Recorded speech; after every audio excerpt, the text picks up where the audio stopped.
here with the reigning, defending WBC featherweight champion of the world, my man Gary Russell. Gary, man, your brother just weighed in, Gary Antonio. That's right. Gary Antoine, you guys got some insane talent. What are you expecting to see from your younger brother Saturday night? And I expect for him to go out there and perform the way in which that we know he can. Don't compete down to the competition. Compete up. Follow instructions. Stay behind the stick. And let's probably get this boy ass up out of here.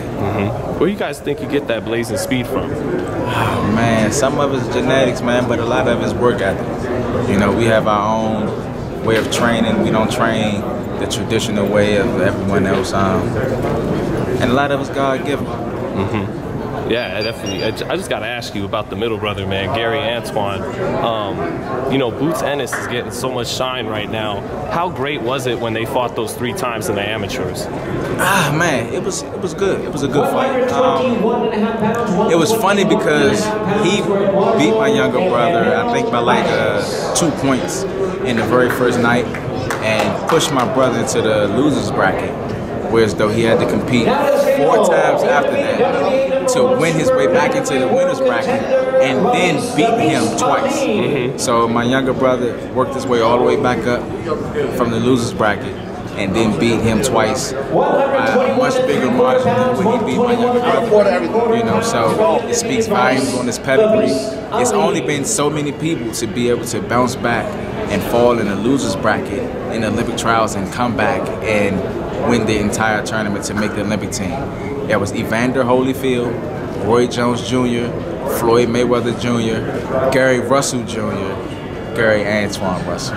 When you were watching them as youngsters, did you know they both gonna be special? Boots and your brother. My focus was never really on Boots. My focus was on my younger brother. That's all I really focused on. I knew my brother had the ability to beat him, and he proved it 2 times after the loss. You know, that's all that I was focusing on. So if we're calling him a phenom, that would make your brother one as well, wouldn't it? Of course. Of course. Who's the fastest though out of the 3? Don't ask me a divisionary question like that. They're all pretty fast is the important point. That's all that matters. But Gary, you just got to get your thoughts, man, on the fights next week. How you see Tank and Cruz going down?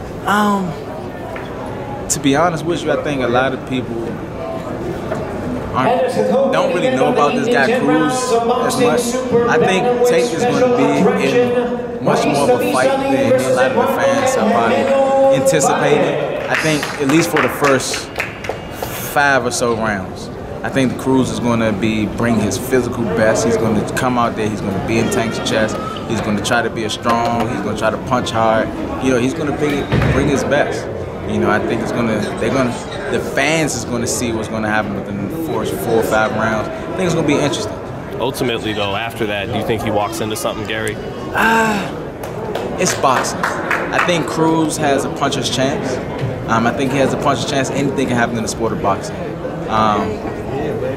To be honest with you, I personally don't care who wins because I wanted to fight Tank. So, you know what I'm saying? I was willing to take the fight on a month's notice when we found out that the fight fell through. I was willing to take that fight in a month's notice, and I'm pretty sure that the pay-per-view numbers between me and Gervonta Davis would have been much higher if it was us versus him fighting Cruz. But it is what it is. So I think it's anything is possible in the fight. I think Tank will come out on top. I think he'll ultimately come out on top, but I think he's in for more of a fight than the fans are expecting. In some ways, I'm surprised that fight hasn't happened already, you know, being both from the DMV, and it'd probably sell out in that area. It would sell out. It'll sell out wherever. Me and Gervonta would sell out wherever the fight was at. If we fought in Vegas, it would sell. If we fought in DC, it would sell. If we went to Baltimore, it would sell out. It doesn't matter where we go. We're both household names. No one wants to see Gervonta Tank Davis fight no one else more than Mr. Gary Russell Jr. But yeah, man, we were just talking about how you and Gervonta really would be a big fight. And a great match of speed too, right? I mean, athleticism crazy. Yeah, it'd be a great fight. It'd be a great fight, but you know, He's 16. they want to stay away from me. They'd rather take the easier task. They'd rather take an easier task. When you have these promoters that invest a shitload of money into these fighters, it ain't in their best interest to put their fighters in there with somebody like me that would challenge that investment.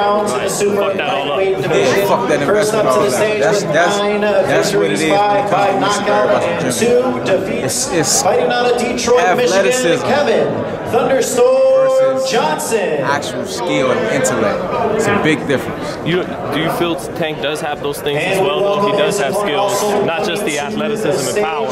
He's more athletic. He's more athletic. He's someone that would try to get in good shape to punch as hard as he can and to do it for as long as he can. He's not a technician. And now stepping onto the scale, I trick him and have him Thunderstorm, triple Kevin Johnson. running into shit. I have him running into all types of shit.